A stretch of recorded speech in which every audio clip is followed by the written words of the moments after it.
I don't know about you, sis, but the cost of perfection left me perfectly exhausted. Be thin, but not too thin. Be confident, but not overly confident.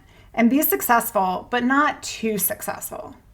If you're with me and you experience the pressure to be perfect, this is a perfect paradox, and it is time to dump the impossible standards that are destroying your mental health and that are so tied to eating disorders, and it's time to stand in your truth. In today's episode, I want to talk about the cost of perfection and what you can do about it as you step into the best you. Let's go.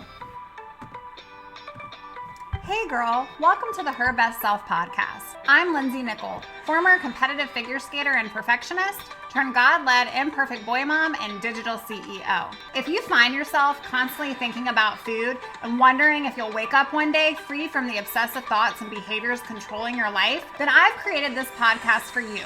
Because I know exactly what it's like to be a downright hot mess, trapped in a destructive cycle of disordered eating. I finally found freedom, and you can too, girlfriend. So if you're ready to heal your relationship with food and body and break the chains of control and show up in your best health, then grab your favorite Tarjay journal and let's get to it. So you can start living your best life as your best self. Welcome back to the podcast, sister. Today we're going to dive into something that many of you in recovery, including myself, know all too well.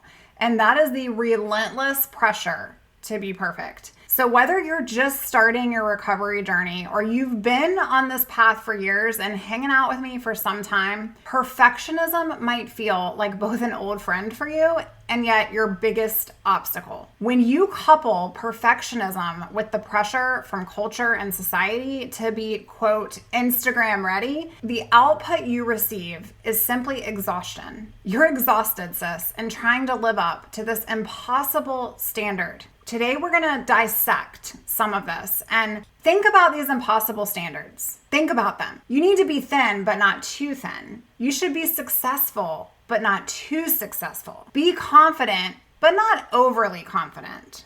I hear from women every single day that they're just tired, and they're tired of being tired. And of course you're tired. I want to validate your exhaustion. It is impossible living up to these standards. And these contradictions are going to sound so familiar to you if you live with an eating disorder brain. But today we're diving into these impossible standards that are literally quite possible for you to rewire in your brain. And we're going to talk about what science says about breaking free. So don't just take my word for it. But before we begin the show, I just want to reiterate, I am not a clinical professional. I'm not a psychologist.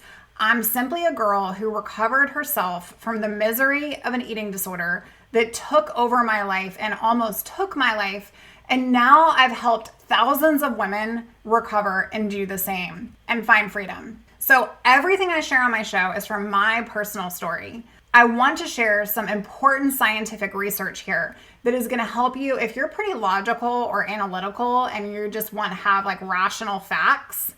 And I think today is going to help you if that's the way you think. So you know that voice, right? The one that says, just lose 1 more pound, or if I could just have a little bit more control. I remember thinking that if I could just get everything perfectly, my meals, my exercise, my body, then finally I'd be enough.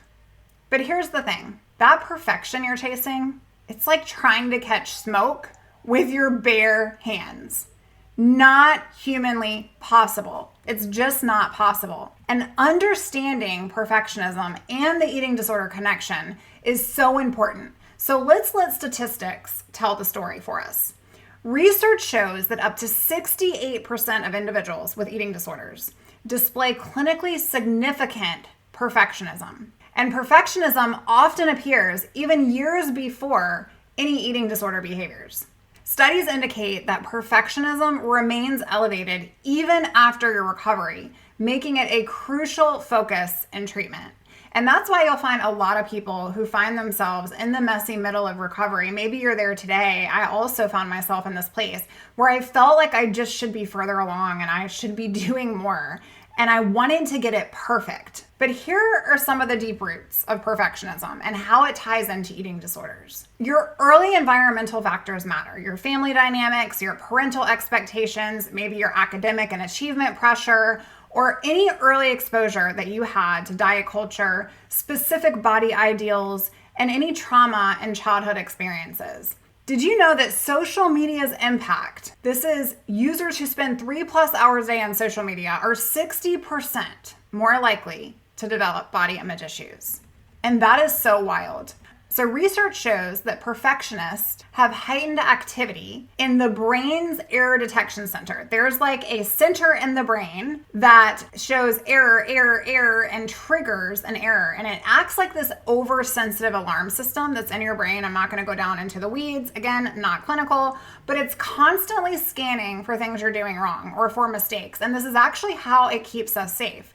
But this hyperactivity, it creates this feedback loop of anxiety and self-criticism, okay? You also have neurotransmitter systems in the brain, and that's the serotonin. This is that feel-good chemical. And perfectionists often show altered functioning in that feel-good chemical, meaning the chemical that actually affects your mood regulation, your satisfaction, and the ability to feel good enough is altered if you're a perfectionist. Remind you, you have this hyperactivity, always on alert of this feedback loop that creates that anxiety and that self-criticism. And this explains why perfectionism often co-occurs with anxiety, with depression, and of course, eating disorders. Now let's talk a little bit about dopamine, okay? This is that reward chemical. If you're a perfectionist, you also, in research, show altered dopamine reward circuits. And this just means that it makes it harder to feel satisfied. It makes it harder for you to feel good enough. This creates that constant drive, that constant need to do better, to achieve more, to be smaller. When we think about stress, when we think about elevated cortisol levels, when we think about this constant level of stress, this correlates with the stress response of all these things that are inside of your body. And what does that do? It simply makes relaxation in your life, self-acceptance, so much more challenging. And it impacts your immune function, your physical health. And it's actually what causes worsening eating disorder symptoms, because you're stressed, you're tired, you're not eating enough to nourish your body. All the lights aren't on inside of your body. And you're doing the bare minimum to survive because of the lack of nutrients you're taking in. And you've got all these chemicals that are going all these different ways. Okay, this is super high level. And what this means is that it makes it harder for you to be flexible about your thinking, to accept the concept of not being perfect, and super hard to navigate uncertainty. And that's why you've got so many things here that are happening at once. But this cycle is created, okay? Your threat detection system, the one that we were talking about that's on overdrive, it becomes hyperactive. And this leads to increased anxiety about failure, anxiety about not being good enough, anxiety about being rejected, or the fear of not being worthy enough. And this triggers those perfectionism behaviors. Insert those unhealthy eating disorder coping mechanisms. What this will give you is a temporary relief and actually a hit of that chemical that's like, okay, I feel superior because I feel in control right now, but it's temporary. And this simply reinforces the cycle. It creates that neural pathway that strengthens over time. It's like a ditch. You're digging it deeper and deeper and deeper inside of your mind over time. And so that's why sometimes it feels like you're literally crawling out of your skin and you want to do something differently, but you're not. And the action is hard. Okay. If you're there, I see you, I get it. And I've studied a lot of this stuff because I've been I don't want to call it obsessed, but slightly obsessed in understanding how my brain works so that I can get myself out of this over the years where I was in recovery and like in the nitty gritty of it. But there is hope. There is hope. Okay. And this is why the brain actually can change. That's right. With mindfulness practices, with self-compassion, with the opposite of perfection. So being exposed to situations where you're almost forced to be imperfect and like there's nothing that you can do about it. And with new learning experiences, quote, exposures, research shows you can actually change that hyperactivity in the brain. You can improve your serotonin function. You can create newer and healthier neural pathways. That ditch can stop digging over here and it can move to a different place in your brain that's going to create healthier results for you. What this means is that even if you feel like recovery is impossible, even if you feel like you've been doing this forever, even if you feel you identify with being a perfectionist and having all this structure and having these rigid routines, and you feel like maybe it's possible for her to recover or for you, Lindsay, to recover, but not for me because of your life circumstances and your experiences and these pathways that have built up over time and become who you are, essentially, I want you to understand that there is a neurobiological connection. And what research shows, friend, is that you can change. Your brain can change. You can create absolutely new and healthier pathways. And what this is hopefully doing for you today is giving you some hope. You don't have to be thin, but not too thin. You don't have to be confident, but not overly confident. And you can get rid of the lie that you have to be the most successful to be enough. True recovery happens when you stop trying to do it perfectly and you start doing it honestly.